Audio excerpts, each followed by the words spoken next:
میں اور آپ یہ کہتے ہیں کہ یہ جو اعمال بد ہیں یہ شیطان کی وجہ سے ہیں۔ شیطان ایک ایسا مکار، ایک ایسا زیرک، ایک ایسا چالاک دشمن ہے کہ جو ہمیں چاروں طرف سے حملہ آور ہو رہا ہے۔ یہ چمکھی لڑائی ہے شیطان کے ساتھ ہماری۔ اس نے کہا میں دائیں سے آؤں گا، بائیں سے آؤں گا، آگے سے آؤں گا، پیچھے سے آؤں گا، وہ کسی نہ کسی طریقے سے آتا ہے۔ اور جب شیاطین جکڑ دیے گئے، اب ہم دیکھیں کہ ہمیں جو بہکاتا تھا، ہمارے ساتھ مکر اور چالاکی کے ساتھ ہمیں راہ مستقیم سے ہٹانے کی کوشش میں لگا ہوا تھا، اب وہ تو جکڑ دیا گیا۔ اور ہم اس کے باوجود بھی گناہ کی زندگی میں کیوں ہیں؟ یہ میرے لیے اور آپ کے لیے ایک سوچنے کی بات ہے کہ جو چیز ہمارے بہکاوے کا سبب تھی وہ تو اب نہیں رہی، وہ تو جکڑ دی گئی، اور یہ پکی اور طے شدہ بات ہے کہ وہ واقعتاً جکڑ دیا گیا۔ تو اب ہم اس کے باوجود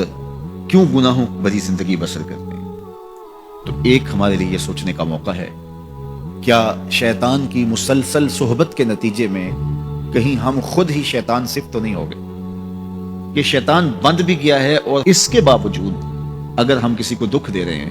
اس کے باوجود ہم کسی کی غیبت کر رہے ہیں، اس کے باوجود ہم کسی پہ ظلم کر رہے ہیں، اس کے باوجود اگر ہم رزق حلال کی بجائے رزق حرام اکٹھا کر رہے ہیں، تو پھر ہمیں دیکھنا ہوگا کہ کہیں ایسا تو نہیں ہے کہ شیطان کی مسلسل صحبت کی وجہ سے اس کی صفتیں ہمارے اندر تو پیدا نہیں ہوگی، اس نے ہمیں اپنے رنگ کے اندر رنگ تو نہیں دیا۔ شیطان کی وجہ سے ہم اتنے شیطان وصف ہو گئے، شیطان صفت بن گئے کہ شیطان رخصت بھی ہو چکا، جکڑا بھی گیا، لیکن اپنی عادتیں، اپنے اوصاف، اپنا رنگ ہمارے اوپر چڑھا گیا۔